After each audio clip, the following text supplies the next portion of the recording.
আমরা যে প্রবলেমটা করবো সেটা হলো কোড ফোর্সেস রাউন্ড 704 ডিভিশন 2 এর B number problem card day.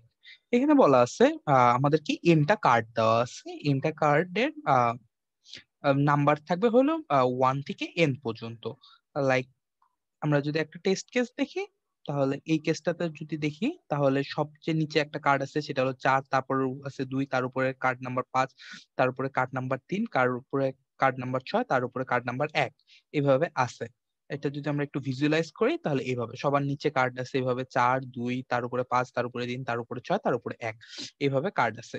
So আমাদের আমরা একটা কাজ করতে পারি, আমাদের একটাই অপারেশন, সেই অপারেশনটা হলো আমরা উপর থেকে কয়েকটা কার্ড সিলেক্ট করতে পারি। সো মনে করি আমরা যদি এখান থেকে উপরে 3টা কার্ড সিলেক্ট করলাম একসাথে, একটা বান্ডিল টাইপ। তো আমরা 1, 6, 3 এই বান্ডিল টাইপ কার্ড গুলাকে সরাই নিয়ে আরেক সাইডে রাখলাম।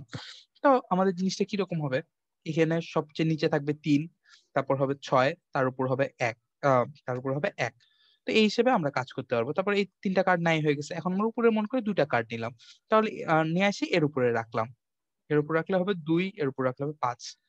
তারপর এই একটা কার্ড আছে, একে নিয়ে এসে মনে করে আমরা আবার রাখলাম, তাহলে এটা এর উপরে চলে যাবে। এরকম আর কি আমরা অপারেশন করতে পারবো। তো আমরা ওদের বলছে যে এইরকম অপারেশন করে আমাদের একটা জিনিস একটা বানাইতে হবে, সেটাতে সব সেটা জিনিস সবচেয়ে বড় হয়, এবং সবচেয়ে বড় মানটা নির্ভর করে সবচেয়ে নিচেরটাকে সবচেয়ে বড় রাখতে হবে, তারপরটাকে তারপর বড়, এইভাবে করে আগাইতে হবে। মানে এখানে যত বড় রাখতে পারবো আমাদের জন্য তত ভালো, এখানে যত বড় রাখতে পারবো মানে এই এই কাজগুলো করার পর এখানে যত বড় রাখতে পারবো তারপর ভালো। এরপর হলো এইটা, এরপর হলো এইটা, মানে সবার আগে নিচের সিরিয়ালটা ম্যাটার করতেছে। সো আমাদের লিস্টটা যখন দেওয়া আছে, লিস্টটা আমাদের কিন্তু এইভাবেই দেওয়া আছে, মানে উপর থেকে নিচ পর্যন্ত। আমাদের প্রিন্টও ওইভাবেই করতে হবে, উপর থেকে নিচ পর্যন্ত। তো আমরা এখন কাজটা করা শুরু করি। এই কাজটা আমরা করার জন্য প্রথমে আমরা একটা ভ্যালু রাখবো। এটা প্রথমে ভেক্টরের মধ্যে ভেক1 নামের একটা ভেক্টরের মধ্যে রাখলাম। তারপর এটা অ্যাকচুয়ালি আমরা উদাহরণ দেওয়ার জন্য বুঝলাম, এটা আমরা এখন ইমপ্লিমেন্ট করা ট্রাই করব। সো প্রথমে আমরা একটা ভ্যালু লিখবো, সেটা হলো ম্যাক্সিমাম। ঠিক আছে, ম্যাক্সিমাম। ম্যাক্সিমামের মান আপাতত আমরা এন এর মান যত ততই। ঠিক আছে, ম্যাক্সিমামের মান 6। তো আমরা প্রথমে একবার লাস্ট এলিমেন্টটা থেকে ট্রাইভার্স করা শুরু করব। ট্রাইভার্স করা শুরু করবো আর একটা নতুন ভেক্টরের মধ্যে পুশ করতে থাকবো। প্রথমে 1 পাইলাম, পুশ করে দিলাম, 6 পাইলাম, পুশ করে দিলাম। আমরা চেক করব কি এই যে যেটা পুশ করতেছি মানে যে এলিমেন্টটা, সেটা কি ম্যাক্সের সমান। যদি ম্যাক্সের সমান হয়ে যায়, মানে আমরা এখানে কিন্তু আলটিমেটলি 6কে নিয়ে আসতে পারলে আমাদের সবচেয়ে বেশি লাভ, তাই না? কারণ এটা এই এলিমেন্টটা সবচেয়ে ভার বেশি, মানে এইটা যত বড় করতে পারবো তত আমাদের লাভ।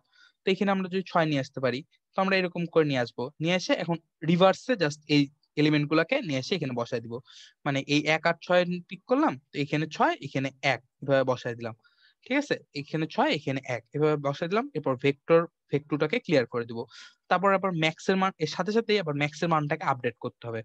ম্যাক্সের মানটাকে আপডেট করতে হবে, কারণ এখন তো আর এই দুইটা এলিমেন্টকে আমরা নিতে পারতেছি না। এখন আমাদের এই কটার মধ্যে ম্যাক্সিমাম কে, এই কটার মধ্যে ম্যাক্সিমাম হলো 5, এই কটার মধ্যে ম্যাক্সিমাম হলো 5। তো এখন আমরা আবার ভেক্টর 2 তে যাব, এখান থেকে আবার পরের এলিমেন্টটা থেকে ট্রাভার্স করা শুরু করব। ওর মধ্যে 3 ঢুকাবো, তারপর 5 ঢুকাই দিব। তারপর যখন ইন ইন করলাম এটা, ঢুকাই দিলাম, তারপর যে 5টা থাকতেছে সেটা ম্যাক্সিমাম সমান হয়ে গেছে। তাহলে আবার সেম কাজ করব, এখানে আমাদের ম্যাক্সিমাম মানটাকে আনতে হবে। তো নিয়ে আসতে হলে আমরা এখানে নিয়ে যাব 5, এখানে নিয়ে যাব 3, মানে আলটিমেটলি রিভার্সলি প্রিন্ট করে দিব। প্রথমে যেমন 6, 1 প্রিন্ট করলাম, এইভাবে আগে 5 প্রিন্ট করবো, তারপর 3 প্রিন্ট করবো, করে এই ভেক্টরটাকে খালি করে দিব। করে এখন ম্যাক্সিমামের মান কত, এখন জাস্ট এই দুটো এলিমেন্ট আছে, ম্যাক্সিমাম মান হয়ে গেছে 4। ঠিক আছে, ম্যাক্সিমাম মান হয়ে গেছে 4।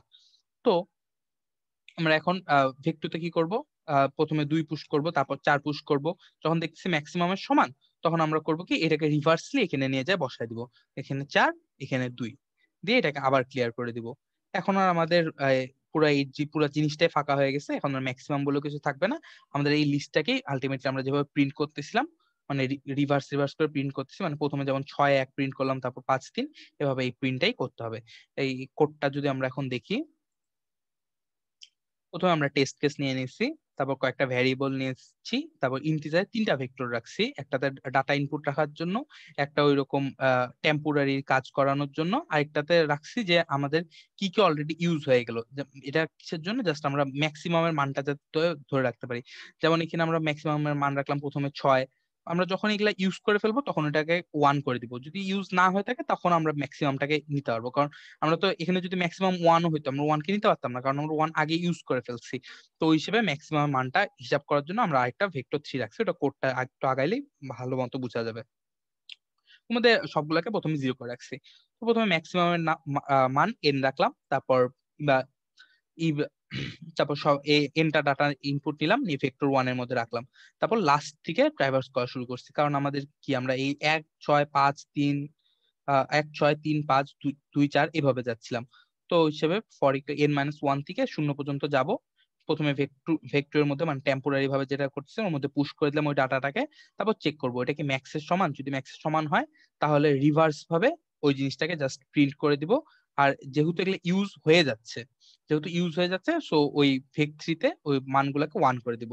তারপর ভেক 2 টাকে আমরা যেভাবে ক্লিয়ার করতেছিলাম ওই কাজটা এটা দিয়ে করে নিব। তারপর চেক করব ভেক 3 অফ mx, মানে mx এর মানটা আমরা এক এক করে কমাইতে যখন দেখবো যে ওটা শূন্য আছে মানে ওটা ইউজ হয়নি, তখন আমরা সেটাকে mx রাখবো। মানে তখন এই লুপটা ব্রেক হয়ে যাবে। মানে যদি এটা ভেক 3 অফ mx ইকুয়াল টু শূন্য হয় তাহলে তো while এটা মান শূন্য হয়ে যাবে, এটা ব্রেক হয়ে যাবে। বা mx equal to greater than 0 এটা রাখলেও হবে, না রাখলেও আই গেস হয়ে যাবে। তো আলটিমেটলি ওই হিসেবে কাজগুলো করব, করে একটা এন্ড লাইন প্রিন্ট করে দিলেই কোডটা কমপ্লিট।